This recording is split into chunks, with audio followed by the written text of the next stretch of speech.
Let's go to Islamabad, talk to the security analyst, Dr. Zafar Jaspal. Dr. Jaspal, first of all, the drivers were targeted here. Would there have been no obvious security with them? When we look about this attack, it is a reminder for the government of Pakistan that within the Punjab area, these transactions are not secure.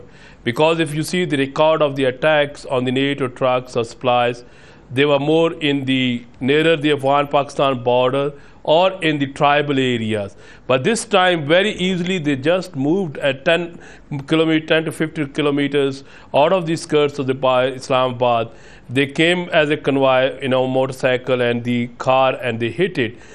There are 2 points which one has to keep in mind. A, the security of these kinds of transactions will be no more within the settled area of Pakistan.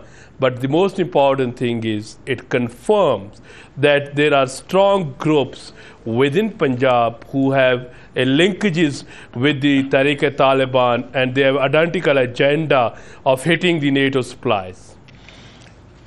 Presumably, this isn't the only convoy that uses this route. It's a pretty frequent passage coming up from Karachi via Islamabad, eventually on to Afghanistan. Would it have been easy for those who did this to find out what was going on? I think that it is very easy for both. The terrorists, that if you see that from Karachi they come via either Indus Highway, or they go for the Lahore and then they come on this what we call it Grand Trunk Road. So naturally, when the convoy is moving, it's not a hidden camouflage convoy. It's easier for them to understand that something is coming. The most troubling point is that the people who hit there, none of them was arrested. And it was an area which is very security cordon area. Because if you go 5 or 10 kilometers ahead, there are the major Pakistan military industrial complex which build the weapons for the country. And that area is a very sensitive area. In that area, if they emerge and hit this kind of convoy, naturally it's a disturbing element. And therefore, are those who use this route, the NATO forces in this case, are going to have to change their plans? And would it be therefore more difficult for them to get supplies into Afghanistan? That is natural. For example, if we focus on the NATO forces supply lines, they have alternative route from the Central Asian sides, but they are very difficult. But in the case of Pakistan, this is the only route which can go. Otherwise, you can say that, let's say, from Gwadar to the Chaman, that is not workable. It's more dangerous.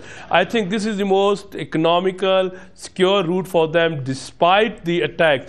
Yes, we have been hearing since the start of this operation, and the NATO when came, that they were looking for the alternative routes from the what we call it Central Asia. But that is too difficult for them, because once from Central Asia, then they have to travel within Afghanistan. So these are the things which NATO has always been considering. I think that is a trouble for the NATO as well. Now they are more vulnerable, not only in the tribal areas, but in the settled areas of Pakistan. Yeah, in terms of the tribal area, we hear news of the Orakzai tribal region. There's been a big attack on a security convoy up there. Around about half a dozen soldiers, I think, died, maybe 40 fighters also killed. When we see this sort of thing, does it mean we're seeing a particularly new sort of tactic to attack those that are moving around on the roads, much as we've seen in Afghanistan? Yeah, that is correct. You have a correct assessment that if we see a few days back, the army announced that we have cleared the Orakzai agency. But today's news was very much disturbing. That indicates that the people, the Taliban, Taliban, or these kinds of the groups, they have been reassembled in that particular area, and the area which was considered cleared, they hit there.